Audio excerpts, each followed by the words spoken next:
بسم اللہ الرحمن الرحیم الحمد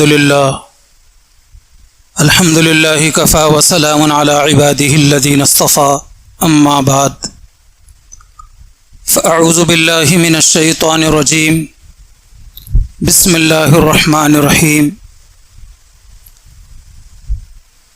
قل ان کنتم تحبون اللہ فاتبعونی یحببکم اللہ وكما ورد في الحديث الصحيح قال النبي صلى الله عليه وسلم لا يؤمن أحدكم حتى أكون أحب إليه من والده وولده والناس أجمعين أو كما قال النبي صلى الله عليه وسلم. قابل احترام دینی بھائی اور عزیزو، آج اسلامی سال کے تیسرے ماہ ربیع الاول کی 10 تاریخ ہے، اور ماہ ربیع الاول کی آج دوسری جمعہ بھی ہے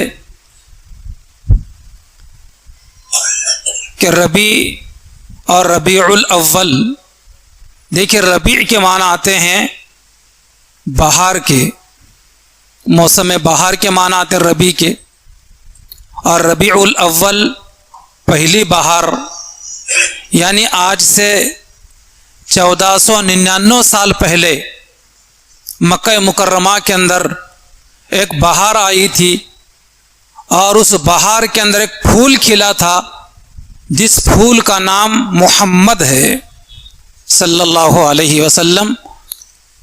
محترم بزرگوں اور دوستو، انبیاء علیہم السلام کا سلسلہ دنیا میں آنے کا جو شروع ہوا ہے وہ حضرت آدم علیہ السلام سے ہوا ہے. اس دنیا کے سب سے پہلے انسان بھی حضرت آدم ہیں، اور اس دنیا کے سب سے پہلے پیغمبر بھی حضرت آدم علیہ السلام ہیں. معلوم ہوا کہ ہر انسان کے لیے کسی نہ کسی رہنما کی، رہبر کی، راستہ بتانے والے کی ضرورت ہوتی ہے. ہم عام انسانوں کو بھی چاہیے کہ جو ہمیں سیدھا راستہ بتا رہا ہے اس کی قدر کریں، تاکہ ہماری نجات آسان ہو سکے، اور پھر قیامت کے دن جنت اور جنت کی لازوال نعمتوں سے ہم مالا مال ہو سکیں. اسی سیدھے راستے کو بتلانے کے لیے پیغمبر آخر الزماں حضرت محمد مصطفیٰ صلی اللہ علیہ وسلم دنیا میں تشریف لائے تھے. پوری دنیا کے اندر تقریباً 1,24,000 پیغمبر دنیا میں آئے، اور کم زیادہ کی بھی روایات ہیں، یہ اتنے پیغمبر دنیا میں آئے، اللہ نے بھیجے تاکہ اللہ کے بندوں کو سیدھا راستہ بتا سکیں. اور یہ 1,24,000 پیغمبر جو دنیا میں آئے ہیں، ان میں سے صرف 24 یا 25 پیغمبروں کے نام قرآن میں ہیں. صرف 24 یا 25 پیغمبروں کے نام قرآن میں ہیں، باقی اور پیغمبروں کے نام احادیث مبارکہ اور تفسیروں کے اندر موجود ہیں. لیکن بہرحال سارے پیغمبر اللہ تعالیٰ کے منتخب اور اللہ تعالیٰ کے معصوم بندے ہوئے ہیں. یہ سارے کے سارے پیغمبر اللہ کی طرف سے تھے. حضرت عیسیٰ علیہ السلام دنیا میں تشریف لائے. اللہ تبارک و تعالیٰ نے حضرت عیسیٰ علیہ السلام کو ان کے قوم کی زیادتی کی وجہ سے، ظلم کی وجہ سے، اللہ پاک نے حضرت عیسیٰ علیہ السلام کو زندہ آسمانوں میں اٹھا لیا ہے. آج بھی وہ آسمانوں میں اللہ کے فضل سے زندہ ہیں. قیامت سے پہلے وہ دنیا میں تشریف لائیں گے اور دنیا پر حکومت کریں گے، اور مدینہ منورہ میں ان کا انتقال ہوگا. اور وہ گنبد خضرا جو ہم دیکھتے ہیں، جس کے بازو ایک مینار ہے، اسی گنبد خضرا کے اندر، اس کمرے کے اندر جو حضرت عائشہ صدیقہ رضی اللہ تعالیٰ عنہ کا کمرہ ہے اصل، وہ اس میں 3 شخصیات آرام کر رہی ہیں. حضرت سرور کونین حضرت محمد مصطفیٰ صلی اللہ علیہ وسلم، پھر ان کے بازو میں حضرت ابوبکر صدیق ہیں، ان کے بعد پھر حضرت عمر ہیں، اور ایک جگہ خالی ہے وہاں پر، اور اس خالی جگہ پر جو دفن ہوں گے وہ حضرت عیسیٰ علیہ السلام دفن ہوں گے۔ حضرت عیسیٰ علیہ السلام کے آسمان پر اٹھا لیے جانے کے بعد پوری دنیا کے اندر 571 سال اور بعض روایات کے مطابق 570 سال پوری دنیا کے اندر کوئی پیغمبر، کوئی نبی، کوئی رسول نہیں تھا، جس کی وجہ سے پوری دنیا کے اندر کفر، شرک، بت پرستی، چوری، ڈکیتی، زناکاری، شراب خوری، لوٹ مار، ہر قسم کی برائی پوری دنیا کے اندر عروج پر تھی۔ سارے کے سارے لوگ پریشان تھے اور سب لوگوں کو انتظار تھا کہ کوئی نہ کوئی ہمارے آنسو پوچھنے والا آئے، کوئی نہ کوئی ہمارا حق دلانے والا آئے، کوئی نہ کوئی ہمیں سیدھا راستہ بتانے والا آئے۔ لیکن بظاہر پوری دنیا کے اندر مایوسی نظر آتی تھی، چو طرف تاریکی ہی تاریکی، برائیاں ہی برائیاں، لوٹ مار، ہر قسم کی برائیاں عام تھی۔ ہر کسی کو انتظار تھا لیکن بظاہر مایوسی تھی۔ بیواؤں کو انتظار تھا کہ کوئی نہ کوئی آئے اور ہمارا حق ہمیں دلائے۔ یتیموں کا انتظار تھا کہ شفقت کا ہاتھ پھیرنے والا آئے۔ مظلوموں کا انتظار تھا کہ کوئی نہ کوئی ہمیں بدلہ دلانے والا آئے، اور حتیٰ کہ زمین کو انتظار تھا کہ کوئی نہ کوئی ہم پر ایک اللہ کو سجدہ کرنے والا آئے۔ چاند و سورج کو انتظار تھا کہ کوئی نہ کوئی ہم سے، ہماری روشنی سے استفادہ کرنے والا مومن و مسلمان ہو۔ فرشتوں کو انتظار تھا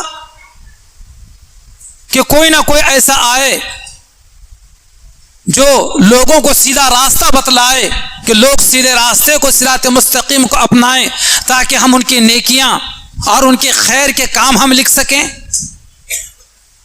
لیکن بظاہر مایوسی نظر آتی تھی محترم بزرگوں اور دوستوں، لیکن وہ صبح بھی ضرور روشن ہونے والی تھی جس کی خوشخبری حضرت موسیٰ علیہ السلام نے اور حضرت عیسیٰ علیہ السلام نے اپنے اپنے قوموں کو دی تھی کہ آخر زمانے کے بعد ہمارے بعد ایک پیغمبر دنیا کے اندر آئیں گے جن کا نام احمد ہوگا، محمد ہوگا صلی اللہ علیہ وسلم۔ حتیٰ کہ آسمانی کتابیں، دو کتابوں کے ماننے والے لوگ اس وقت موجود تھے، ایک توریت اور دوسرے انجیل۔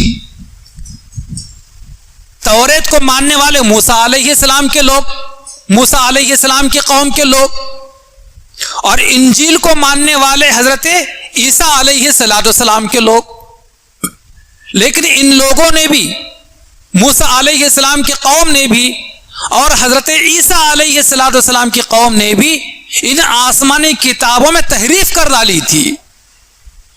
تحریف کا مطلب یہ ہے کہ جس بات پر عمل کرنا ان کے لیے مشکل تھا، کتابوں میں سے ان باتوں کو نکال دیا، اپنی مرضی کی باتیں ان کتابوں میں شامل کر دی، اور اس وقت تثلیث کے لوگ قائل ہو گئے تھے۔ کسے کہا جاتا ہے تثلیث؟ تثلیث کا مطلب یہ ہے کہ لوگ دنیا کے اندر تین خداؤں کو ماننے والے ہو گئے تھے۔ آج بھی عیسائی لوگ، انجیل کو ماننے والے لوگ تین خداؤں کو مانتے ہیں، چونکہ حضرت عیسیٰ علیہ السلام ہم سب کو معلوم ہے کہ بغیر باپ کے پیدا ہوئے تھے، اور عام انسانوں کو یہ بات معلوم ہے، سمجھتے بھی ہیں پوری دنیا کے لوگ، کہ اولاد جو پیدا ہوتی ہے وہ میاں بیوی کے ملاقات سے پیدا ہوتی ہے، اور بی بی مریم جن کی شادی نہیں ہوئی، کسی مرد نے ان کو چھوا تک نہیں، قرآن میں متعدد مقامات پر ان کا واقعہ اللہ پاک نے بیان فرمایا ہے، اور ان کے پیٹ سے حضرت عیسیٰ علیہ السلام پیدا ہوتے ہیں۔ جب ڈیلیوری کے ایام، بچہ پیدا ہونے کے ایام قریب آنے لگے تو حضرت بی بی مریم عیسیٰ علیہ السلام کی والدہ ایک جنگل میں چلی گئیں اور اللہ تعالیٰ سے فریاد کرنے لگی، دعائیں کرنے لگی کہ یہ کیسے دن میرے اوپر آئے, لوگ مجھے کیا کہیں گے. کاش کہ آج کے دن آنے سے پہلے مر چکی ہوتی تو لوگ مجھے بھول بھی چکے ہوتے. لیکن اللہ تبارک و تعالیٰ نے تسلی دی. اللہ تعالیٰ نے حضرت جبرائیل علیہ السلام کو بھیجا اور کہا کہ جا کر بی بی مریم کے لیے ایک پانی کا چشمہ جاری کیا جائے, اور کہا جائے کہ کھجور کے ایک شاخ کو پکڑ کر ہلایا کریں, تازی تازی کھجوریں نیچے گریں گی اور انہی کھجوروں کو کھاتی رہیں اور اس چشمے کا پانی پیتی رہیں, کوئی پریشانی کی بات آپ کے لیے نہیں ہوگی. چنانچہ بی بی مریم کھجور کے ٹہنی کو شاخ کو پکڑ کر ہلایا کرتی, کھجوریں گر جاتی, تر و تازہ کھجوریں کھایا کرتی اور چشمے کا پانی پیا کرتی تھی. ایک وقت آیا کہ حضرت عیسیٰ جیسے معصوم خوبصورت بچہ پیدا ہو گیا. اب چاہتی تھی کہ بچے کو لے کر اب شہر میں آئے, لیکن قوم کا ڈر تھا, قوم کیا کہے گی, تانو تشنی کرے گی, برا بھلا کہے گی, ممکن ہے کہ ہاتھ اٹھائے گی. ابھی یہ سوچ ہی رہی تھی کہ اللہ تبارک و تعالیٰ کی جانب سے یہ پیغام آتا ہے کہ بی بی مریم پریشان مت ہوں, بلکہ آپ اپنے قوم کے لوگوں سے یہ کہہ دیں کہ میں روزے سے ہوں. اس زمانے میں خاموش رہنے کا نام روزہ تھا. قرآن میں اس کو بیان کیا ہے, انی نذرت للرحمن صوما, کہ لوگوں میں نے رحمان کے لیے روزے کی منت مان لی ہے, اب تم مجھ سے بات نہیں کر سکتے, اور اگر تم کو کچھ بات کرنا ہے تو میرے اس ننھے مننے سے بات کرو, میرے گود کے بچے سے بات کرو. چند دن کے بچے ہیں, مہینہ 15 دن کے نہیں, چند دن کے بچے ہیں وہ. تمہیں بات کرنا ہو تو میرے بچے سے بات کرو. لوگ بھڑک اٹھے. ایک تو ہے کہ برا کام کیا, بچے کو لے کر آ رہے, پھر کہتی ہے کہ بچے سے بات کرو. کبھی بچہ تھوڑی بات کرتا ہے.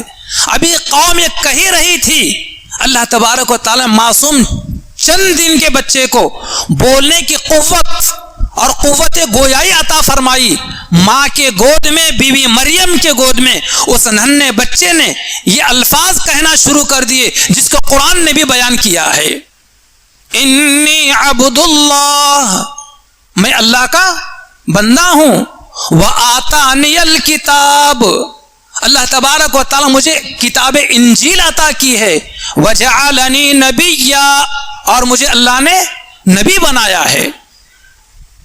یہ کلام اتنا صاف ستھرا بہترین کلام جب ننھے بچے کے زبان سے سنا, قوم کے لوگوں نے تو گرویدہ ہو گئے اور کہنے لگے کہ خدا کا کرشمہ ہے,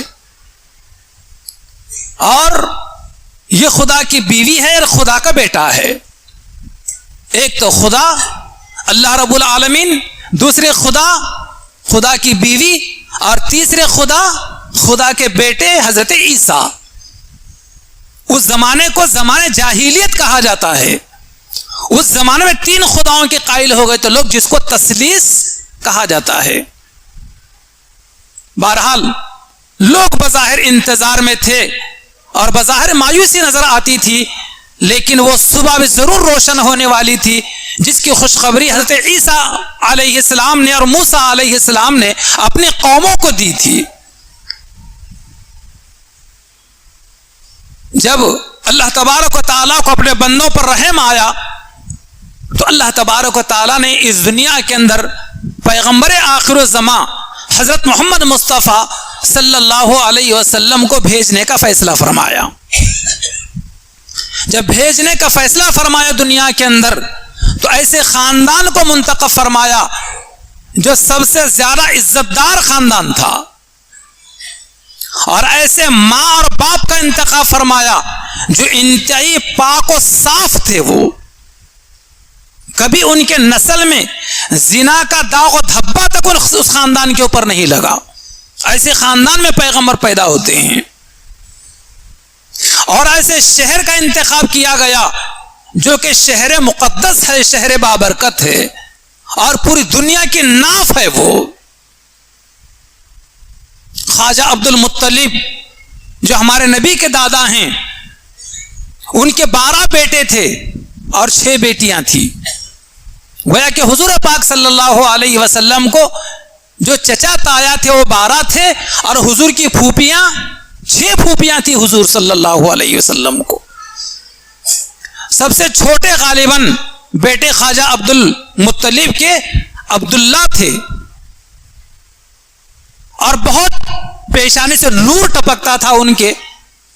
کئی عورتوں نے مکہ مکرمہ کے خواہش ظاہر کی تھی کہ ہم آپ سے نکاح کرتے ہیں. ایک خاتون نے تو یہ خواہش ظاہر کی کہ عبداللہ مجھ سے نکاح کر لو, میں تم کو 100 اونٹ دوں گی. 100 اونٹ معمولی بات نہیں ہے اس زمانے کے اندر بھی, آج تو کروڑوں روپے کی قیمت ہوتی ہے. یہ خواہش کی چونکہ جو نور پیغمبر آخر الزمان صلی اللہ علیہ وسلم کا وہ حضرت عبداللہ حضور کے والد کے پیشانی سے ظاہر ہوتا تھا.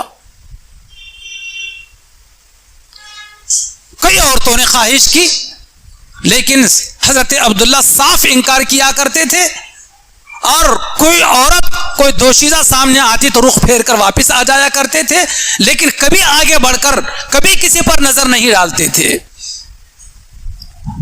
لیکن حضور کے دادا عبداللہ کے والد خواجہ عبد المطلب نے اپنے اس نور نظر لخت جگر کا نکاح مدینہ منورہ کی ایک عزت دار خاندان کی بیٹی بی بی آمنہ سے نکاح کر کے لا لیا. ابھی ادھر نکاح ہو کر 2 چند مہینے ہی ہوئے ہیں کہ حضرت عبداللہ کا انتقال ہو گیا. 2 چند مہینے ہو گئے ہیں کہ حضور کے والد کا انتقال ہو گیا, اور انہی 2 چند مہینوں کے اندر حضور صلی اللہ علیہ وسلم اللہ کے حکم سے, اللہ کے فیصلے سے اپنے ماں کے پاس آ چکے تھے. اور حضور صلی اللہ علیہ وسلم جیسے ہی ماں کے پیٹ میں آئے تو اس قدر خوشبو مہکتی تھی, اللہ اکبر.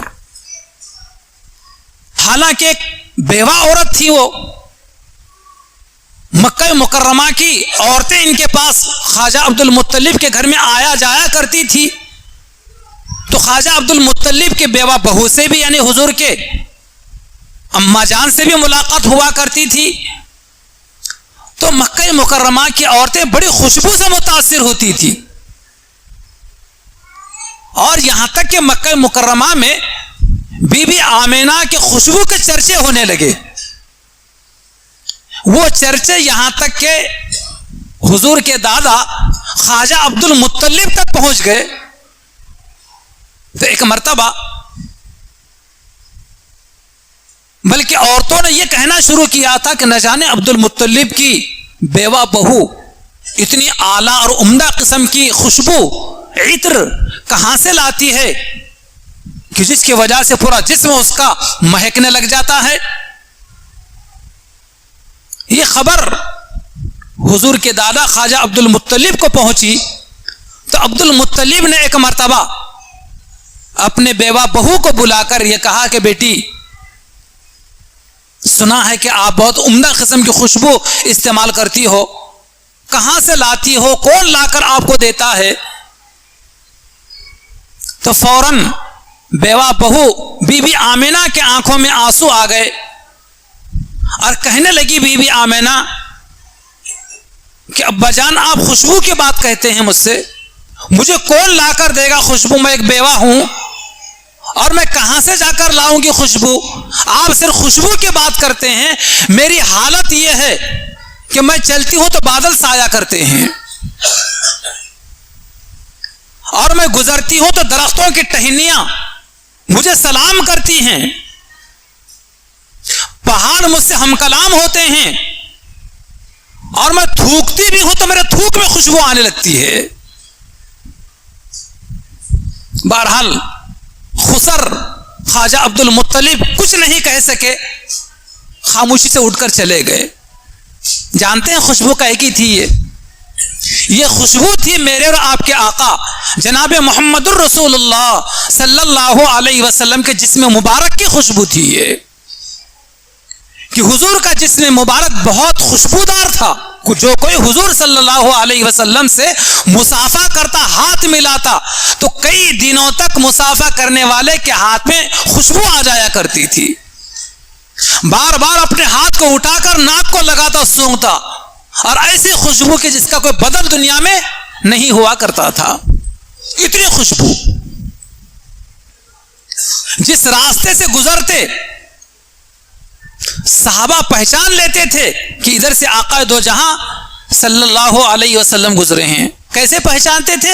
جس راستے سے گزرتے اس راستے سے خوشبو آیا کرتی تھی.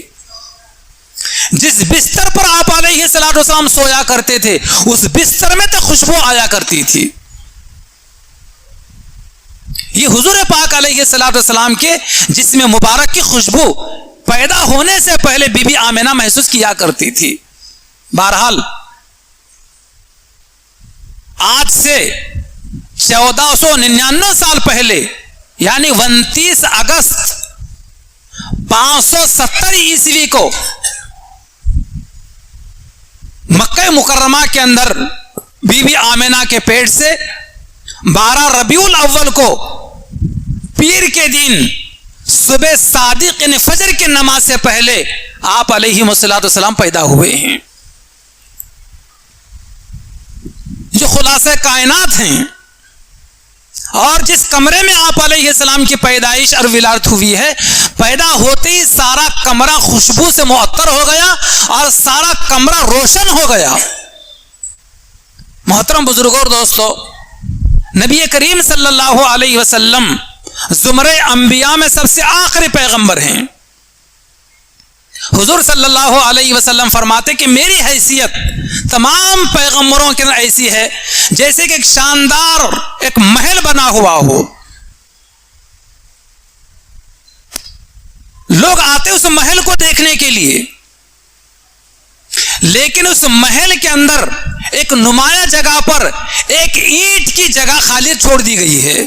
آپ دیکھتے ہیں مستری کام کرتے ہیں تعمیر کرتے ہوئے تو پھالک ڈالنے کے لیے لکڑی گھسانے کے لیے سوراخ بنا دیا جاتا ہے اور بلڈنگ مکمل ہو جاتی ہے. وہ سوراخ اگر کہیں باقی رہ جاتا ہے تو کتنا بدنما نظر آتا ہے، وہ ایک بدنما داغ و دھبا نظر آتا ہے. وہ حضور صلی اللہ علیہ وسلم فرماتے کہ میری مثال زمرہ انبیاء کے اندر ایسی ہے جیسے کسی نے ایک خوبصورت محل بنایا ہو اور اس محل میں ایک اینٹ کی جگہ خالی چھوڑ دی گئی ہو. لوگ آتے ہیں اس محل کو دیکھنے کے لیے، اس محل کی تعریف و توصیف بیان کرتے ہیں. جب لوگوں کی نظر اس ایک خالی اینٹ کی جگہ پر پڑتی ہے تو لوگ یہ تبصرہ کرنے لگتے ہیں کہ کاش یہ ایک اینٹ کی جگہ بھی مکمل ہو چکی ہوتی تو اور اس محل کی خوبصورتی میں دوبالا اضافہ ہو جاتا. لوگوں، وہ خالی اینٹ کی جگہ میں محمد ہوں صلی اللہ علیہ وسلم. اب وہ اس جگہ پر اینٹ لگا دی گئی تو اب پورا محل مکمل ہو گیا. اب اس محل میں کسی اینٹ کی گنجائش نہیں ہے. اسی طرح ہمارے نبی محمد مصطفیٰ صلی اللہ علیہ وسلم کی دنیا میں آنے کے بعد اب کسی نبی کی دنیا کو ضرورت نہیں ہے. آپ آخری پیغمبر ہیں. اب قیامت تک کے لیے آپ ہی کی تعلیمات، آپ ہی کا پیغام، آپ ہی کا لایا ہوا قرآن، آپ ہی کی سنتیں اور آپ ہی کی دی ہوئی ہدایت رہتی دنیا تک کے انسانوں کے لیے کافی ہیں. اب کوئی نیا نبی دنیا میں نہ آئے گا، نہ کسی نبی کے آنے کی ضرورت ہے. قرآن میں بھی اس کے اندر موجود ہے اس سلسلے کے اندر، اور 50 نہیں بلکہ سینکڑوں احادیث مبارکہ اس عنوان کے موجود ہیں. لیکن آپ علیہ الصلوۃ والسلام نے اپنی امت کو آگاہ بھی کیا ہے.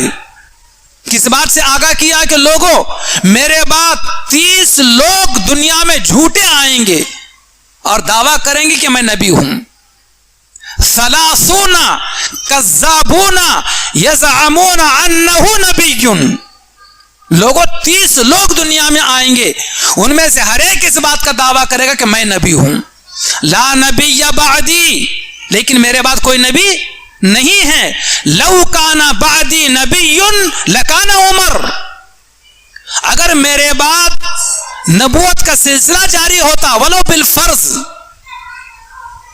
بالفرض، اگر میرے بعد دنیا میں کوئی نبی ہوتے تو حضرت عمر ہوتے کہ وہ خوبیاں وہ کمالات حضرت عمر کے اندر موجود تھے. جب میرے بعد کوئی نبی ہے ہی نہیں تو سوال ہی نہیں پیدا ہوتا حضرت عمر کے نبی ہونے کا یا کسی اور کے نبی ہونے کا. لیکن حضور کی پیشن گوئی بھی ہے جو رہتی دنیا تک کے مسلمانوں کو سنائی گئی ہے. اس لیے ہم تمام لوگوں کو بھی بالخصوص ہمارے نوجوانوں کو کالج میں پڑھنے والے اسکول اور یونیورسٹی میں پڑھنے والے طلباء و طالبات کو یہ بات اچھی طریقے سے ذہن نشین ہونا چاہیے کہ جھوٹے نبیوں کا بڑا پرچار آج کالجوں میں اور یونیورسٹی میں ہو رہا ہے بلکہ کروایا جا رہا ہے ہمیں پریشان کرنے کے لیے. اور ہمارے نوجوان بچے اور بچیاں ان لوگوں کا شکار ہوتے جا رہے ہیں اور جھوٹے نبی کو اپنا نبی مان رہے ہیں. میں نے آج سے 8-10 سال پہلے تحقیق کی تھی تو 8-10 سال پہلے 13 لوگوں نے پوری دنیا کے اندر جو ہے نبوت کا دعویٰ کیا. ایک نے تو حضور ہی کے زمانے میں کر دیا تھا. مسیلمہ ابن کذاب نے حضور کے زمانے میں کہا تھا کہ میں نبی ہوں. انگریزوں کے زمانے میں مرزا غلام محمد قادیانی نے پنجاب کے علاقے قادیان سے نبوت کا دعویٰ کیا تھا. ابھی اس کا فتنہ دبا ہی نہیں کہ ابھی چند برس 12-13 سال پہلے بہار ضلع دربھنگا کے رہنے والے ایک صاحب نے نبوت کا دعویٰ کیا ہے جس کا نام شکیل ابن حنیف ہے. وہ اپنے آپ کو نبی کہتا ہے لیکن جان کا اتنا اسے ڈر ہے کبھی 24 گھنٹے کسی ایک جگہ پر نہیں گزارتا اور وہ کبھی سامنے نہیں آتا. ارے نبی ہے تو سامنے آنا چاہیے نا. کیا ڈر کیا خوف. اس کے ڈرنے سے یہ پتا چلتا ہے کہ جھوٹا ہے کذاب ہے جو مسلمانوں کو دھوکہ دینا چاہتا ہے. اس لیے ہمارے نوجوانوں کے سے بہت باخبر رہنے کی ضرورت ہے. جب کبھی اسی کی بات اس کی خبر اس کا چرچا ہمارے سامنے آئے اور ہمارے کانوں سے سنیں تو بلا تاخیر کے بلا کچھ سوچے سمجھے کہ یہ کہنا چاہے اپنے زبان سے وہ تو جھوٹا ہے. اس لیے شکیل ابن حنیف کا بڑا پرچار چل رہا ہے اور بڑی اس سلسلے کے اندر لوگ محنت کر رہے ہیں. اللہ تعالیٰ اس فتنے سے ہم مسلمانوں کی اور ہم مسلمان بچوں اور بچیوں کی اس سے حفاظت فرمائے. تو محترم بزرگ اور دوستو, پیغمبر آخر الزمان حضرت محمد مصطفیٰ صلی اللہ علیہ وسلم اس ماہ مبارک ربیع الاول کی 12 تاریخ کو مکہ مکرمہ کے اندر پیر کے دن سویرے صبح صادق کے وقت پیدا ہوئے ہیں. اب اس دن ہمیں کیا کرنا چاہیے اور کیا نہیں کرنا چاہیے وقت نہیں ہے کہ وہ ساری تفصیلات میں آپ کے سامنے بیان کر دوں. کرنے کے کام میں آپ کو بتلاتا ہوں کیا کرنا چاہیے. وہ پیغمبر دنیا میں کیوں آئے تھے آئندہ بتاؤں گا میں. بہرحال ہمیں سیدھا راستہ صراط مستقیم ہمیں بتانے کے لیے آئے تھے اور پیغمبر دنیا میں آئے تھے 4 کام کرنے کے لیے. وہ سورہ جمعہ کی آیت میں اس کو بیان بھی کیا گیا, میں کسی موقع پر آگے بتلاؤں گا. تو بہرحال ہمیں کرنا کیا چاہیے 12 ربیع الاول کو. جیسے آج ربیع الاول کی 10 تاریخ ہے, کل ہفتے کو 11 تاریخ ہے اور پیر کے دن گویا کہ 12 تاریخ پڑ رہی ہے. حسن اتفاق دیکھیے, پیر کے دن ہمارے نبی صلی اللہ علیہ وسلم پیدا ہوئے, 12 تاریخ تھی. حسن اتفاق اس سال 1446 ہجری چل رہی ہے 2024. اس مرتبہ بھی پیر کے دن 12 ربیع الاول پڑ رہی ہے. کرنا کیا ہے, ہمیں ہو سکا تو اس دن روزہ رکھیں, اگرچہ کہ فرض واجب نہیں ہے لیکن دوسرے خرافات سے رسم و رواجات سے بچنے کے لیے ہم اس دن روزہ رکھنے کی کوشش کریں, اللہ کے بابرکت کلام قرآن کی تلاوت کریں, صدقات و خیرات کا اہتمام کریں, دعاؤں کا اہتمام کریں. خاص طور پر اس دن کسی نہ کسی سیرت مصطفیٰ کی کتاب کو سننے سنانے کی فکر کریں اور اس دن یہ کچھ نہ کچھ عزم ہم کر لیں, کچھ ارادہ کر لیں کہ حضور کی کون سی سنت ایسی ہے جس پر میں آسانی کے ساتھ میں عمل کر سکتا ہوں, اب تک نہیں کیا ہوں, تو آج سے انشاءاللہ میں سنت پر عمل کروں گا. کچھ نہ کچھ سنتوں پر عمل کرنے کا ارادہ اور تہیہ کر لیں اور اپنے آپ سے سوال کریں کہ حضور نے کتنی بے داغ صاف ستھری زندگی گزاری ہے، تو کتنی داغدار زندگی گزارتا ہے۔ اگر اسی داغدار بدنما داغ و دھبے والی زندگی گزار کر تو دنیا سے جائے گا تو اللہ کے آخری نبی حضرت محمد کو کیا منہ بتائے گا قیامت کے دن؟ یہ اپنے آپ سے سوال کریں اور کوشش کریں کہ میں ایسی زندگی گزاروں جیسے کہ میرے نبی نے گزاری ہے، میں اپنی زندگی کے شب و روز ایسے گزاروں جیسے کہ میرے نبی صلی اللہ علیہ وسلم گزارے ہیں۔ تو اس طریقے سے اگر ہم کچھ نہ کچھ چیزیں 12 ربیع الاول کو پیر کے دن کرنے کی کوشش کریں گے تو انشاءاللہ کافی حد تک جو ہے ہمارا عمل شریعت و سنت کے مطابق ہوتا چلا جائے گا۔ اللہ تعالیٰ سے دعا ہے کہ اللہ تعالیٰ ہمیں نبی پاک علیہ السلام سے سچی پکی محبت عطا فرمائے اور آپ کے پیغام کو، لائے ہوئے دین و شریعت کو اللہ تعالیٰ پورے دنیا کے کونے کونے تک پہنچائے اور ہمیں پورے اسلامی تشخص کے ساتھ اس دنیا میں زندہ رہنے کی توفیق عطا فرمائے۔ آمین۔ وآخر دعوانا ان الحمد للہ رب العالمین۔